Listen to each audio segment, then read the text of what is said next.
नमस्कार मित्रों, आज का विषय है चेतना और साधना में क्या संबंध है। चेतना और साधना को हमें किस रूप में देखना चाहिए, समझना चाहिए।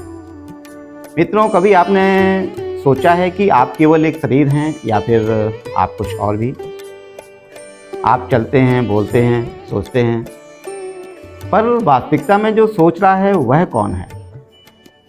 यही वह प्रश्न है जो हमें एक गहरे सत्य की ओर ले जाता है, जिसका नाम है चेतना। चेतना चेतना अर्थात वह शक्ति जो हमें जीवित रखती है, जो विचारों को जन्म देती है, जो भावनाओं को अनुभव कराती है। शरीर तो पृथ्वी तत्व है, मिट्टी है, मन हवा है, लेकिन चेतना आकाश है। जब हम शरीर को ही सब कुछ मान लेते हैं, शरीर को ही सर्वस्व मान लेते हैं, तो हम दुख, भय और अहंकार से घिर जाते हैं। लेकिन जैसे ही हमें ये समझ में आता है कि हम शरीर नहीं, हम तो चेतना हैं, वैसे ही विचार बदलने लगते हैं, जीवन बदलने लगता है। अब यहाँ पर बात आती है कि जब हम चेतना हैं तो हमें साधना की क्या आवश्यकता है। चेतना तो हर किसी व्यक्ति में है, लेकिन यहाँ पर बात हो रही है जागृत चेतना की। जागृत चेतना जो हर किसी में नहीं है।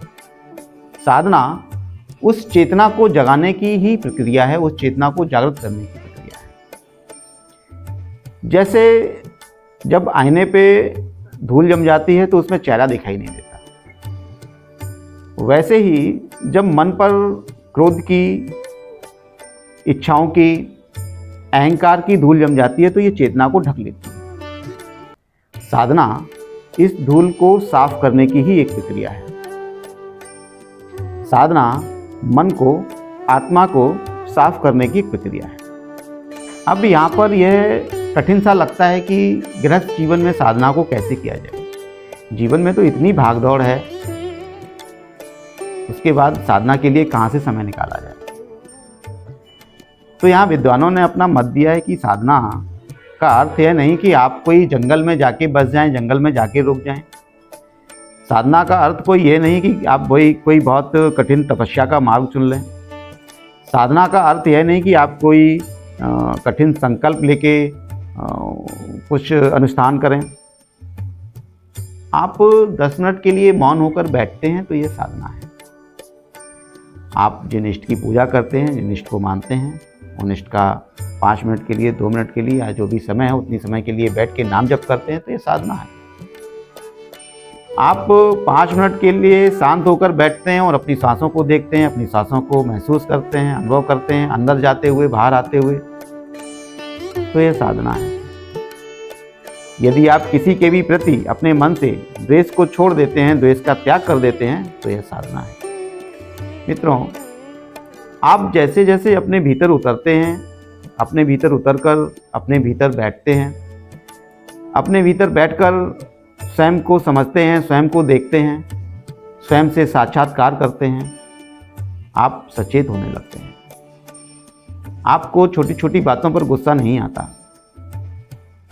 आपको अकेलापन भी भारी नहीं लगता, आपको अपने अंतर्मन में एक अनोखी शांति अनुभव होती है।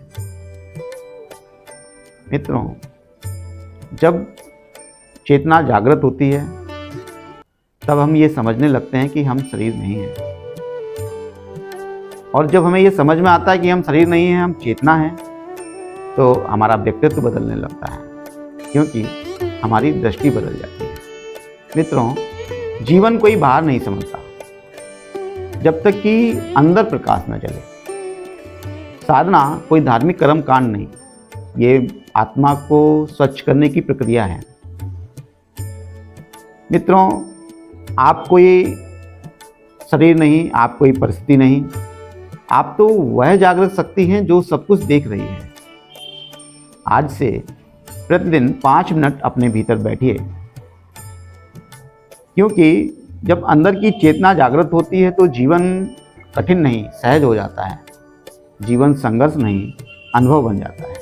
अगर आपके हृदय को यह विचार स्पर्श किए हों तो आज से ही आप साधना को आरंभ कर दें। क्योंकि शिव ही चेतना है और साधना ही इस चेतना को जागृत करने का साधन है। मित्रों, इस विषय पर आपके क्या विचार हैं, आप कमेंट सेक्शन में अवश्य प्रकट करें। जानकारी अच्छी लगी हो तो वीडियो को लाइक करें, मित्रों के साथ शेयर करें। ऐसे ही और विचारों पर चर्चा से जुड़े रहने के लिए हमारे चैनल को सब्सक्राइब करें। मिलते हैं अगली वीडियो में किसी नए विषय के साथ, किसी नए विचारों के साथ। तब तक के लिए हर हर महादेव, सीताराम।